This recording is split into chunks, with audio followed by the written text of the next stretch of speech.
IPL 2026 సీజన్లో Rajasthan Royals ప్రాతినిధ్యం వహించిన యువ సంచలనం వైభవ్ సూర్యవంశీ అసాధారణ ప్రదర్శనతో అందరినీ ఆశ్చర్యపరిచాడు.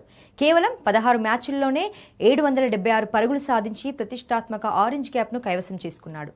విరాట్ కోహ్లీ, శుభ్మన్ గిల్ వంటి దిగ్గజాలను వెనక్కి నెట్టి టోర్నీలో అత్యధిక పరుగుల వీరుడిగా నిలిచాడు. ముఖ్యంగా జస్ప్రీత్ బుమ్రా, పాట్ కమిన్స్ వంటి ప్రపంచ స్థాయి బౌలర్లను సైతం అలవోకగా ఎదుర్కొని భారీ షాట్లను హోరెత్తించాడు. ఈ అద్భుత ఫామ్తో టీమిండియాలో అడుగుపెట్టిన వైభవ్ ఇంగ్లాండ్ పర్యటనలో కాస్త తడబడినప్పటికీ జింబాబ్వే టూర్లో విశ్వరూపం చూపాడు.